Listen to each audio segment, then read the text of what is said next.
Why heaven and earth do not grow old. Touching the true key of Taoist cultivation.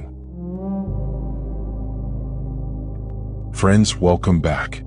Up to now, we have released nearly 100 videos, all centered on Taoist wisdom and the path of Xing, Ming cultivation, the dual cultivation of nature and life. These videos are created for people around the world who resonate with Taoist thought, and especially for those who are not merely studying Taoism as theory but actually practicing it. In these videos, I do not simply repeat classical texts. I combine the ancient Taoist classics with my own lived experience of cultivation, carefully uncovering the deeper principles hidden behind the words. My purpose is simple: to help fellow practitioners avoid unnecessary detours, grasp what truly matters, and make real, tangible progress on their own path.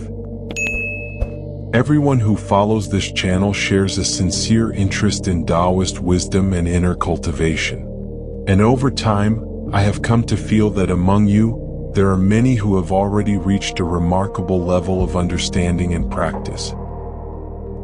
At the same time, Taoism is vast and profound, and when it comes to inner alchemy, Nathan, its depth is truly immeasurable. In reality, those who can genuinely grasp its core principles and establish something real in practice are still very rare. That is why today's video is a special one.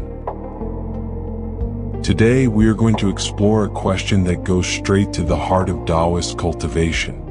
Why do heaven and earth endure without aging, while human beings usually live only a few decades? If you truly understand the mystery behind this question, you will begin to understand what Taoist cultivation is really cultivating, and what the fundamental principle behind all Taoist practice actually is. Through this video, I also want to see how many of you have already touched upon the true key of Taoist cultivation. So when you finish watching, I invite you to leave a comment below. You can share anything, your insights, your reflections, or your understanding of a particular sentence or passage from this video. Your comment is not only for yourself. It may help someone else who is walking the same path, and it may also help you clarify and deepen your own understanding. We may not be able to meet face to face, but here on YouTube, comments are our most direct form of dialogue. I genuinely look forward to reading what you have to share. And if this content was meaningful to you, please remember to like the video and save it for later. In the Zhuangzi, in the chapter Knowledge Wanders North, there is a famous line. Human life between heaven and earth is like a white horse flashing past a crack in the wall, gone in an instant. This line points to a simple but sobering truth. From the scale of heaven and earth, a human lifetime is astonishingly brief. In another chapter, Free and Easy Wandering, Zhuangzi says, "The morning mushroom knows nothing of the passing month. The summer cicada knows nothing of spring and autumn." Here, Zhuangzi is not merely describing short-lived creatures. He is revealing a deeper principle. A limited lifespan cannot comprehend long duration, and a being bound to a narrow timescale cannot grasp the rhythm of heaven and earth. This brings us back to the real question. Why do heaven and earth endure without aging, while human beings usually live only a few decades? Let us now look at how Taoism explains this mystery. Heaven and earth endure not because of strength. They endure because they never stop adjusting. They do not cling to beginnings, nor do they exhaust themselves at their peak. They move in phases. They yield in time. Above, light rises. Below, weight descends. Yet they do not drift apart. They incline toward each other. At the moment ascent begins, it is still fragile. Yang stirs but does not yet command. Within this rising, a trace of true yin remains hidden, a restraint, a memory of depth. At the moment descent completes, it is already loosening. Yin settles but does not imprison. Within this sinking, a spark of true yang is preserved, a readiness, a seed of return. Because beginnings are not forced, and endings are not clung to, return is inevitable. Exhaustion never arrives. This is the secret of long life. The sages observed that separation is not caused by distance, but by mistiming. Union is not created by force, but by resonance. They saw that heaven does not descend all at once, nor does earth rise without waiting. So how do heaven and earth, as the expressions of yang and yin, truly engage with one another? When heaven descends toward earth, it moves in measured currents, through the three yang trigrams of the Bagua: Zhen, thunder; Kan, water; and Gen, mountain. Zhen is thunder, the first stirring, the shock that awakens. Kan is water, descent, circulation, depth.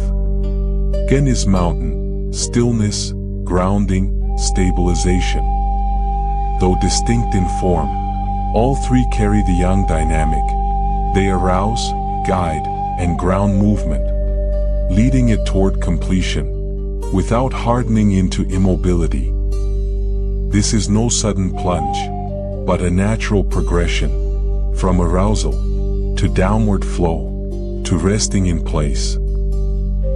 When earth ascends toward heaven, it responds through the three yin trigrams: Xun, wind; Li, fire; and Doi, lake. Xun is wind, gentle penetration, subtle influence. Li is fire, illumination, clarity, discernment. Doi is lake, joyful opening, release, communion. Though varied in expression, all three embody the yin dynamic. They receive, refine, and release movement, allowing it to unfold outward, without dispersing its source. Again, there is no abrupt surge, but a rhythm, entry, clarification, release. Thus, yang and yin, through the 6 trigrams between them, mirror the dialogue of heaven and earth, one initiating, the other responding, one descending, the other rising. And though unseen, Chen, heaven, and Kun, earth, remain, pure yang and pure yin, from which all phases emerge, the crown and root of the eightfold cycle. Hence, 6 configurations of qi enter mutual circulation. None dominates, none resists its own completion. From their resonance, the 5 phases differentiate: wood unfolding, fire expressing, earth transforming, metal contracting, water storing. From the 5 phases, the 10,000 beings gradually emerge, not born in haste, not sustained by force, but nourished through timely rhythm. So it is with the human body. There is a heaven within you. There is an earth within you. There is a heaven within you, the fire of the heart, restless, luminous, quick to rise. There is an earth within you, the water of the kidneys, dark, deep, inclined to sink. When fire rises too early, the mind scatters. Ideas ignite before they are rooted. When fire burns too long, clarity turns into agitation. When water sinks without response, essence leaks away. Strength condenses into silence.